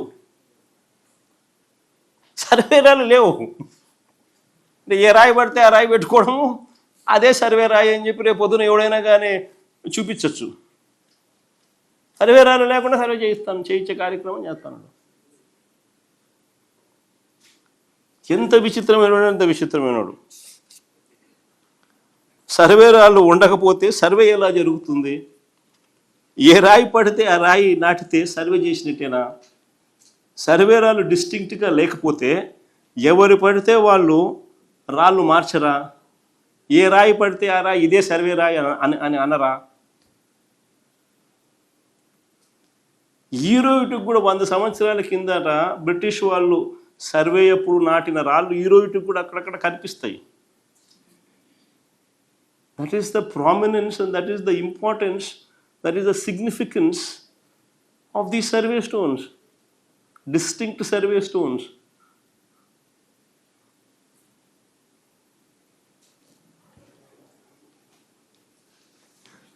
అసలు సర్వే అంటే ఏందో ఈ మనిషికి తెలియదు. ఫస్ట్ ఈ మనిషికి చిత్తశుద్ధి లేదు. చిత్తశుద్ధి ఉంటే ఈ జరగవు, ఈ తప్పులు జరగవు. చిత్తశుద్ధి లేదు కాబట్టి ఈ తప్పులు జరుగుతూ ఉన్నాయి. మా మీద కక్షతో, తన సేడిజంతో ఇప్పుడు సర్వేను ఏ స్థాయిలోకి తీసుకొని పోతా ఉన్నాడంటే దాని అంతిమ లక్ష్యాలను పూర్తిగా నీరుగార్చే కార్యక్రమం చేస్తూ ఉన్నాడు, గందరగోళం సృష్టించి. అసలు సర్వే పూర్తయ్యాక గ్రామ వార్డు సచివాలయాలలో రిజిస్ట్రేషన్ సేవలు అందుబాటులోకి తీసుకొచ్చే కార్యక్రమం పూర్తిగా వదిలేసినాడు. అసలు గ్రామ వార్డు సచివాలయాలలో రిజిస్ట్రేషన్ అనే కార్యక్రమం ఎందుకు అంత ఇంపార్టెంట్ అంటే, కళ్ళ ఎదుటే రిజిస్ట్రేషన్ ప్రక్రియ జరిగినప్పుడు రికార్డ్స్ అప్డేట్ అవుతూ ఉన్నప్పుడు అంత గ్రామస్తులే అదే గ్రామంలోనే అన్నీ జరుగుతూ ఉన్నప్పుడు మోసం చేయడానికి కష్టమవుతుంది ఎవరైనా. అన్నీ తెలిసిపోతాయి కాబట్టి అలర్ట్ వస్తుంది, అలర్ట్ వచ్చిన వెంటనే చూస్తాడు. పక్కనే ఉన్నాడు కాబట్టి, ఇంటి పక్కనే సచివాలయం కాబట్టి, ప్లస్ వాళ్ళ ఊర్లోనే ఉంటాడు కాబట్టి ఎవడైనా చేసేవాడు కూడా ఏదైనా మోసం చేయాలంటే భయపడతాడు, మళ్ళీ వాళ్ళు వచ్చి కొడతారేమో అని, పక్కనే ఉంటారని. అది ఫైనల్ ఉద్దేశం. అలాంటి ఆ ఫైనల్ ఉద్దేశాన్ని కూడా నీరు గారుస్తూ ఉన్నాడు.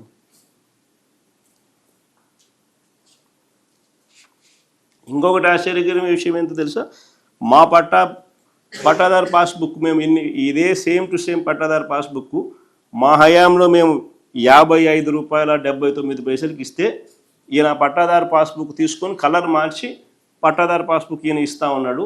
దాని ఖర్చు ₹76, అంటే ₹20 మార్జిన్.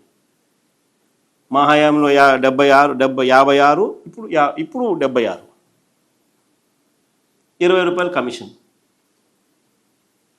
ఏదైనా కమిషన్ కోసం ఏదైనా కానీ వదిలే కార్యక్రమం అనేది జరగదు. దేన్ని వదలడం అనేది చంద్రబాబు నాయుడు హిస్టరీలో ఉండదు.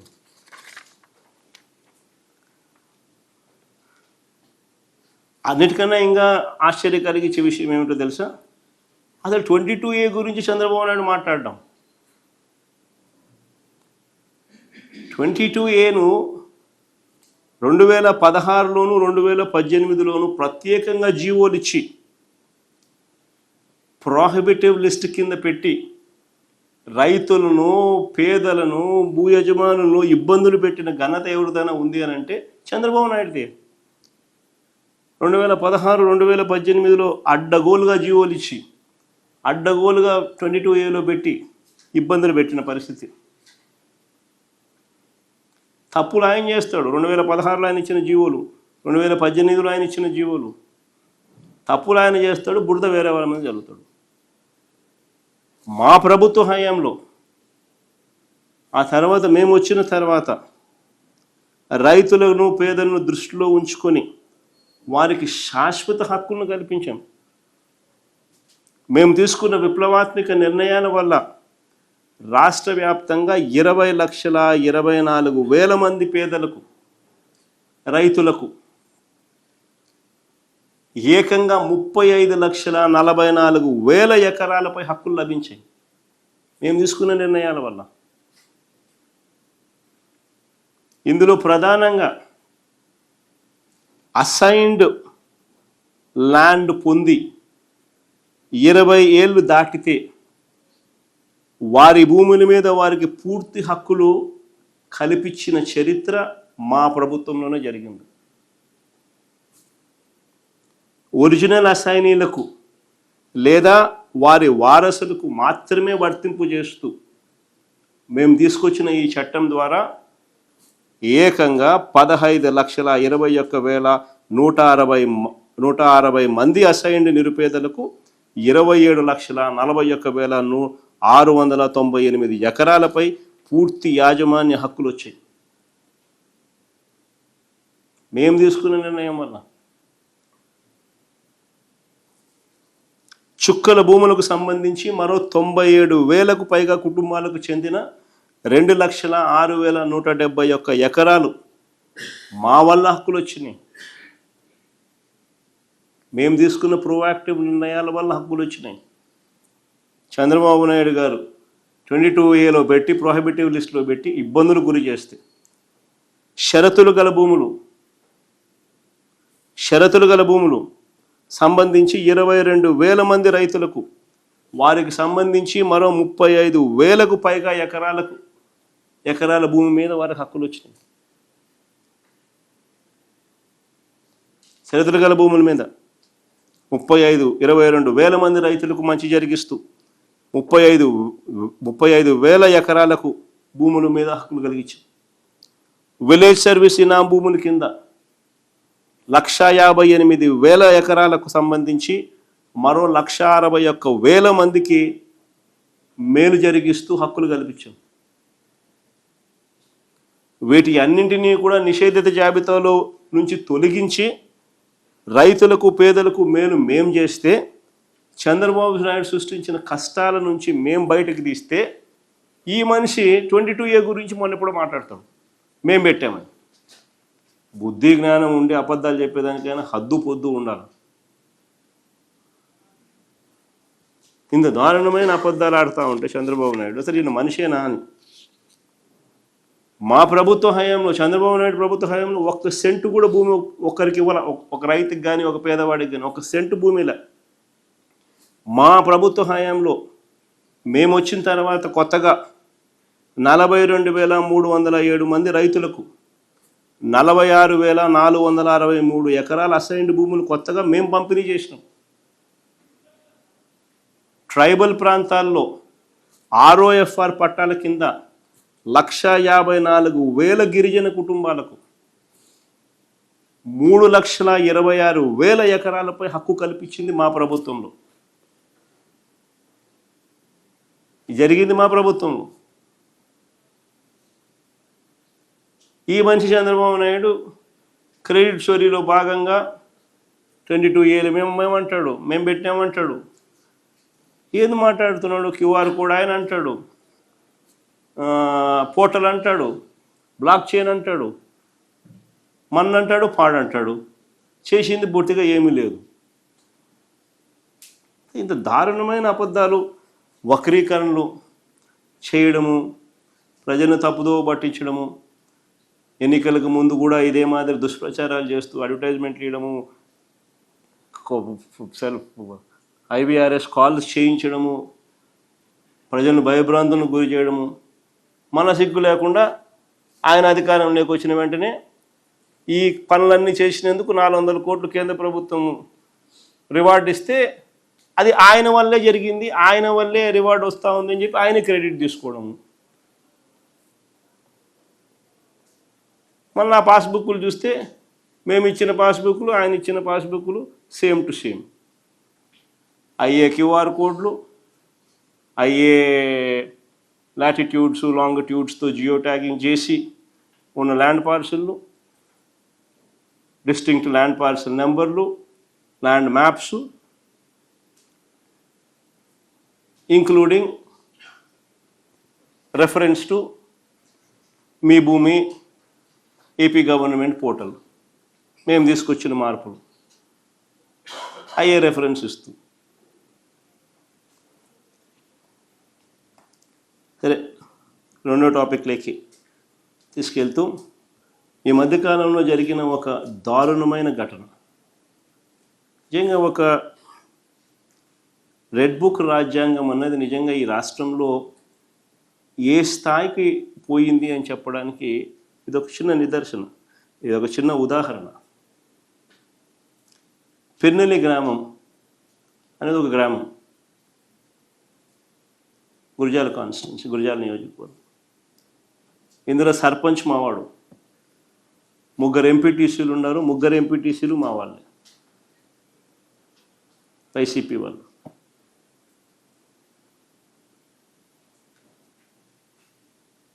ఈ 3 ఎంపీటీసీలు సర్పంచ్, వీళ్ళతో పాటు దాదాపుగా 300 పైచిలకు కుటుంబాలు. ఊళ్ళు విడిచిపెట్టిపోయే పరిస్థితిలోకి రెడ్ బుక్ రాజ్యాంగం నడిచింది అని అంటే, నడిపిస్తూ ఉన్నారు అని అంటే నిజంగా సిగ్గుపడాలి వీళ్ళంతా. వాళ్ళ ఊరిలో వాళ్ళకున్న ఆస్తులు, వాళ్ళ ఊరిలో వాళ్ళకున్న పొలాలను, వాళ్ళ ఊరిలో వాళ్ళకున్న ఇవన్నీ వదిలేసేట్టుగా వాళ్ళ మీద దౌర్జన్యం చేసి వాళ్ళను ఊళ్ళో నడిపించే కార్యక్రమం చేయడానికి సాక్షాత్తు చంద్రబాబు నాయుడు ప్రోత్సహిస్తూ ఉన్నాడు అని అంటే ఏ స్థాయిలో ఈ వ్యవస్థ ఉంది అని అడుగుతా ఉన్నాను. వాళ్ళు ఊళ్ళో మళ్ళీ తిరిగి ప్రవేశం చేయడం కోసం కోర్టులో కేసు పెండింగ్ ఉంది. వాళ్ళు వేసిన కేసు పోలీస్ సెక్యూరిటీతో, పోలీస్ ప్రొటెక్షన్తో పికెట్ ఆర్గనైజ్ చేసి వాళ్ళను ఊర్లోకి తిరిగి చేర్పించమని చెప్పి హైకోర్టును అభ్యర్థిస్తూ వాళ్ళు వేసిన పిటిషన్ పెండింగ్ ఉంది. ఈ నేపథ్యంలో ఆ గ్రామంలో ఉన్న ఏదైతే వదిలేసి వచ్చిన వాళ్ళ ఇల్లును, ఆ ఇంటిని క్లీన్ చేసుకునేదానికి, ఆ ఇంటిని చూసుకునేదానికి ఒక దళితుడు, ఒక సామాన్యుడు, ఒక పేదవాడు, ఆయన భార్య తన ఇంటికి వెళ్ళి ఆ ఇల్లు చూసుకునే క్రమంలో అక్కడే ఆమె సిక్కై ఆ ఇంట్లోనే ఆమె ఉండిపోతే భార్య సిక్కయింది అని చెప్పి చూడడానికి ఈ పేదవాడు, ఈ దళితుడు, ఈ సామాన్యుడు, పాపం ఈ కార్యకర్త చూడ్డానికి పోయినాడు భార్యను. పోతే అటాక్ చేసి దారుణంగా రాడ్లతో కొట్టి చంపినారు. సిగ్గుండాలి ఏమన్నా. ఆ చంపిన వాళ్ళకు ఎవరైతే చంపినారో, కనీసం ఎవరినైతే ఇన్స్ట్రుమెంట్స్ కింద వాడినారో అసలు వాళ్ళకి వీళ్ళకి గొడవ కూడా లేదు. అంటే పైనుంచి ఉపయోగించి వాళ్ళను చంపించే కార్యక్రమం.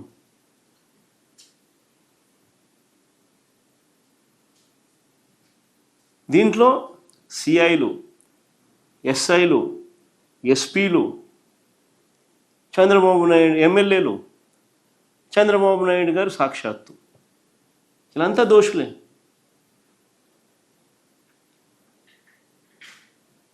చివరికి ఆ మనిషి చనిపోతే దెబ్బలు తిని హాస్పిటలైజ్ అయితే 6 రోజులు వైద్యం చేయించుకునే క్రమంలో 6వ రోజుకు తను చనిపోతే, చనిపోయిన ఆ మనిషిని తన ఊర్లో బరీ చేయడానికి కూడా ఊర్లోకి పోకూడదు అని చెప్పి పోలీసులు అడ్డుకున్నారు. ఆశ్చర్యం కలిగించే విషయం. ఎట్లా అడ్డుకుంటామయ్యా అని చెప్పి మా పార్టీకి సంబంధించిన నాయకులు, మా పార్టీకి సంబంధించిన కార్యకర్తలు, తన బంధువులు, చనిపోయిన ఆయన బంధువులు అందరూ కూడా గట్టిగా కొన్ని వేల మంది గుమికూడితే తప్పనిసరి పరిస్థితుల్లో ప్రవేశానికి అనుమతి ఇచ్చారు. నిజంగా అసలు ప్రజాస్వామ్యంలో మనం ఉన్నామా లేదా అన్నది ఒక ముఖ్యమంత్రిగా ఉన్న వ్యక్తి ఆలోచన చేయాలా. ఇది చేసేది తప్పుడు సాంప్రదాయానికి బీజం వేస్తూ ఉన్నాడు. ఇదే సాంప్రదాయం కనుక కొనసాగితే ఈయన వేసిన విత్తనాలు ఎల్లకాలం వీళ్ళ ప్రభుత్వం ఉండదు. రేపు పొద్దున అవి చెట్లు అవుతాయి. ఏదైతే ఇత్తుతారో అదే పండుతుంది. ఏ కుటుంబం అయితే నష్టపోతుందో ఆ కుటుంబానికి బాధ కలుగుతుంది, దెబ్బ తగులుతుంది. రేపు పొద్దున వాళ్ళు చూస్తూ ఊరుకోరు. ఇది సర్వసహజంగా హ్యూమన్ నైజం. ఇది మనం పాలకులుగా ఉన్నప్పుడు మనం చేసే ప్రతి అడుగు ఆంచి తుంచి అడుగులు వేయాలి. న్యాయం, ధర్మం వైపు నిలబడాలి. పాలకుడు అనేవాడు న్యాయాన్ని, ధర్మాన్ని తప్పితే ఒక విషపు గింజలు నాటినట్టు అవుతుంది. రేపు పొద్దున చెట్లు అవుతాయి. ఎవరు కంట్రోల్ చేయలేని పరిస్థితులకి ఆ చెట్లు పెరుగుతాయి. ఈ మనిషి నాయకుడు కాదు, పాలకుడు కాదు. అన్ని చెడ్డలవాట్లు, చెడ్డ గుణాలు ఉన్న ఒక తప్పుడు మనిషి. ఏదైనా భగవద్గీత చదివినా, ఏదైనా బైబిల్ చదివినా, ఏదైనా ఖురాన్ చదివినా కానీ మనకంతా దేవుళ్ళు ఆ గ్రంథాలలో మనకు చెప్పేది ఏంది? మోసం చేయకండి, అబద్ధాలు ఆడకండి, రైచియస్గా బతకండి, ఆనెస్ట్గా బతకండి అని మనకు నేర్పిస్తారు. కానీ చంద్రబాబు నాయుడు ఆయనకున్న అలవాటు, ఆయన కొడుకు ఆయన నేర్పించిన అలవాటు, చివరికి ఆయన పార్టీ వాళ్ళకి ఆయన చెప్పే అలవాటు ఏంది? దౌర్జన్యం చేయండి, మోసం చేయండి, తప్పులేదు. అబద్ధాలు ఆడినా తప్పులేదు. వెన్నుపోట్లు పొడిచినా తప్పులేదు. అధికారమే ముఖ్యం. ఆయన నేర్పించేది నిజంగా అన్ని తప్పుడు విత్తనాలు నాటుతూ ఉన్నాడు. ఇవి రేపొద్దున వృక్షాలు అవుతాయి.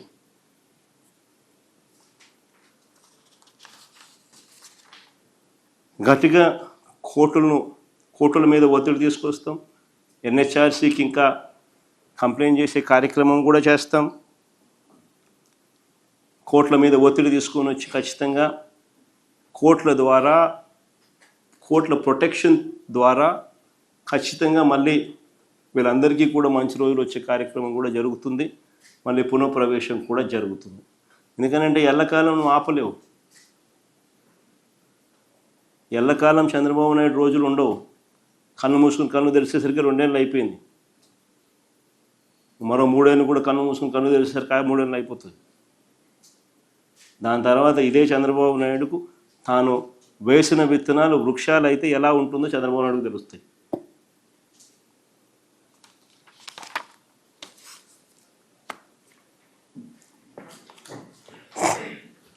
Sir, through this press conference, you are trying to show that you were more visionary with respect to technology when you compare with Chandrababu Naidu with respect to this revenue land service.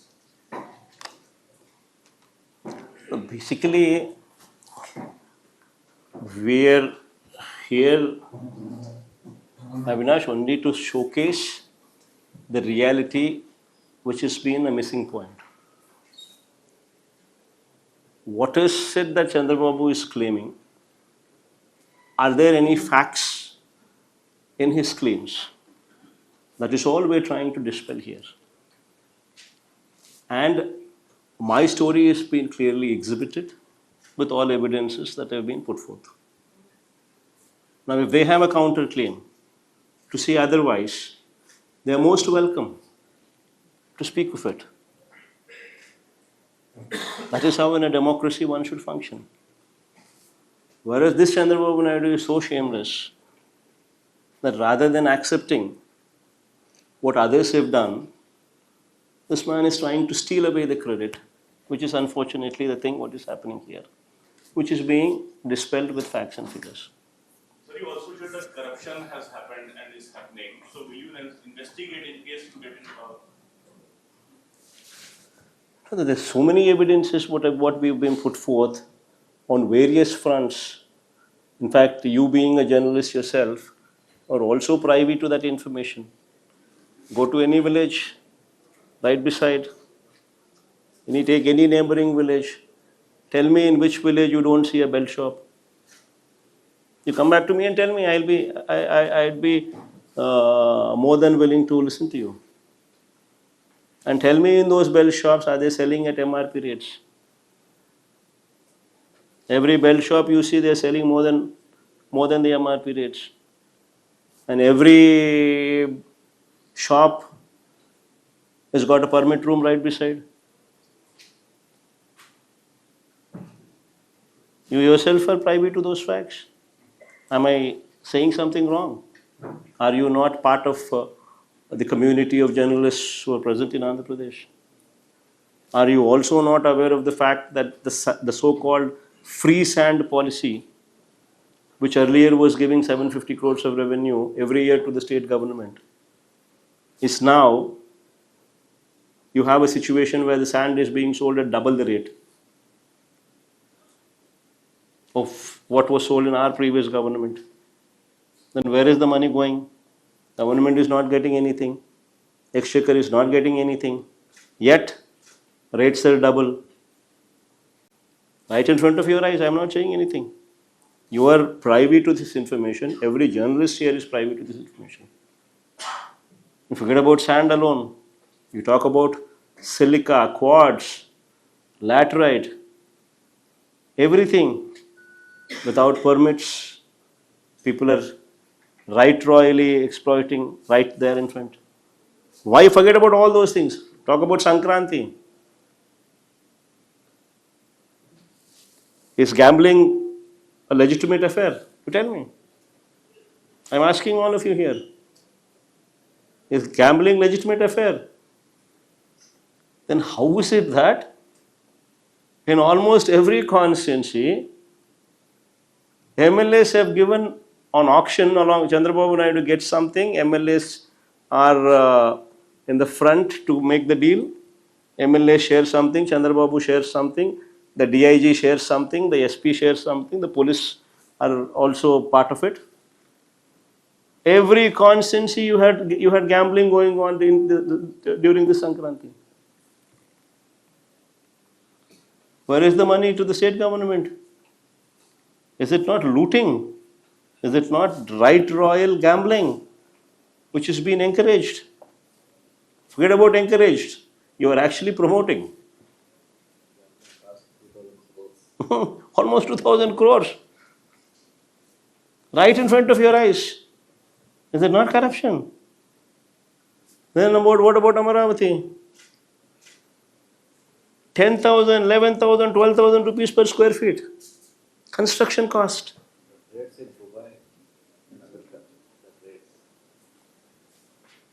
Right in front of you. You're staying in, most of you also stay in Hyderabad. Most of you also just go there, ask any real estate person who's involved in construction what the cost of construction would be. Even a 5-star accommodation with a 5-star lobby with concierge services. The construction cost is 4,000 rupees per SFT. On the higher side. Here you are talking about 10,000, 11,000, 12,000, 13,000 SFT per rupees per SFT, right in front of your eyes. Is it not corruption? Have you ever seen a deal in real estate where land is given to a real estate company for throwaway prices? Not only that, you were saying you will give 2,000 rupees construction cost also to them. Why is there no auction? Why is it that only a certain person belonging to a who is close to Chandrababu alone benefits out of it? Why is it that it cannot be called for an auction? Why is it that Ramesh, Avinash or Harish, why is it that all of these people can also not participate? Why should it be only private to only a select few, where land is given at a throwaway rate, and you also are wanting to give 2,000 rupees construction cost for a real estate company? Is it not a scam? What about the power purchase agreements? You have made a hue and cry when the power was procured at 2 rupees 49 paise during our regime. Whereas now, in your own regime, you have procured power at 3 rupees 60 paise. Huh? Huh? 4.6. Access the 4.6, huh? 4.6. 4.6 versus 2 rupees 49 paise. Is it not a scam? Right in front of you, I have named quite a few. Quite a few I have named few. And now if I were to spend more time on this, I would probably, I could probably give you a number of examples, explaining the scams to you, taking more than an hour of this particular time to only explain that particular issue. But the kind of investment government is saying they're bringing to Andhra Pradesh, is it not exemplary? See, what is an announcement is not an investment coming in. Please check the data. Please check the data wherein how much of announcements have converted into investments, be it 2014 to 19, be it 2019 to 24. You would be surprised to know that the man who talks so much brought in, on average, if my memory goes right, less than 10,000 rupees, 10,000 crores of rupees investment per annum. Whereas in our regime, we were, in the Krishna, what are the numbers? Huh? We were? We were. They were? They were at average 10,000 crores. We were at average 14,000 crores. Despite COVID. Despite COVID. And our last time I gave a presentation on industrial GVA and manufacturing GVA, the performance made during our regime, where we are actually ranked in the growth in industrial GVA, in the growth in manufacturing GVA, we are actually ranked top 5 in the country and number one in southern states. This is our performance. So then our performance far supersedes what Chandrababu Naidu has ever done in the past. So how is it fair to even compare? And you forcing me to answer this question.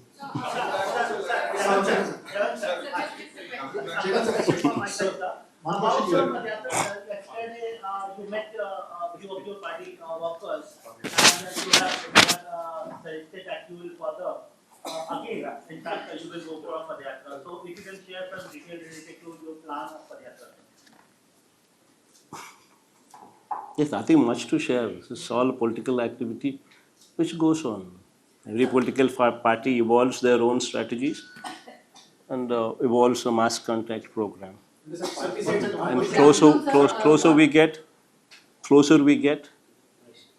the closer we get, the more anti-incumbency you would see. So the moment we have a situation where anti-incumbency swells. So the last 1.5 years would be a mass contact program, wherein we would be hitting the road. This Padayatra will be longer than previous ones, sir. Any idea, any hint? Good afternoon, sir. maybe longer. Good afternoon, sir. Deepika from the Frame. I just have 2 questions. Yeah, Maritkam, go ahead. Sir, all the issues that you have raised now, the TDP accuses that your MLAs do not attend the assembly sessions and these questions are not raised there.